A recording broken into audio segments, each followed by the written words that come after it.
Over the last few days, escalating violence across the Middle East has uprooted more than 330,000 people from their homes.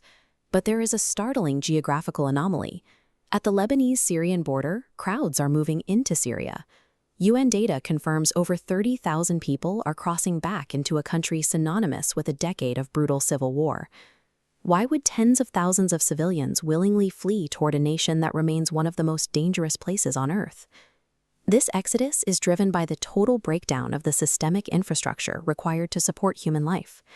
Traditionally, wartime safe harbors are clearly defined: protected medical hospitals, designated public schools, and established humanitarian shelters. But in this current conflict, those foundational pillars of civilian survival are bearing the direct impact of the violence. When these institutions are disabled or destroyed, remaining in your home city is no longer a viable path to survival. The practical reality of a safe harbor has effectively disappeared from the region. When the systems that sustain life are eradicated, the path toward the border becomes the only one left to take. We can see this disintegration clearly in the educational sector as strikes expand deep into Iran. The UN Human Rights Office detailed a strike in the southern Iranian city of Minab, where a primary school was hit while classes were in session. Dozens of young girls were killed and injured in the attack. This destruction is mirrored across borders. In the central Israeli city of Beit Shemesh, a missile strike recently leveled part of a residential area.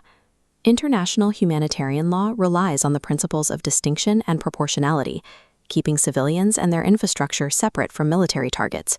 On the ground, those rules are failing. When schools and homes are targeted, families lose the social and physical anchors that keep them in place, triggering immediate displacement. In Lebanon, the medical and shelter infrastructure is buckling under a similar strain. UNICEF data shows that 60,000 people were displaced in a single 24-hour period, a figure that includes 18,000 children. The government reports that 84,000 people are now seeking refuge in nearly 400 collective sites, many of which have reached their absolute capacity. With traditional hospitals completely overwhelmed, UNICEF is forced to expand mobile primary healthcare units to provide basic consultations and urgent health support in the field.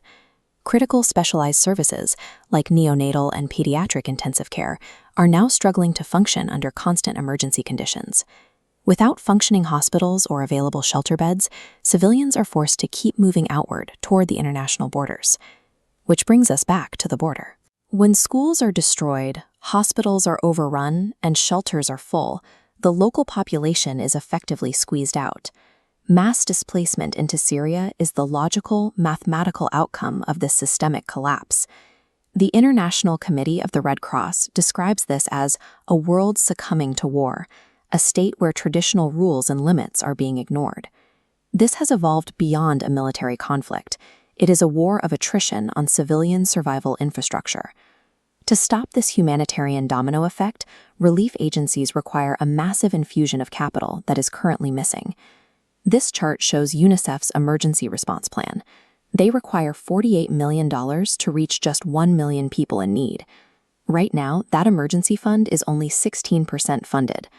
Until the rules of war are respected and civilian infrastructure is protected, this displacement crisis will only accelerate.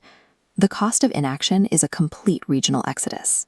You can find links to support the humanitarian response in the description below.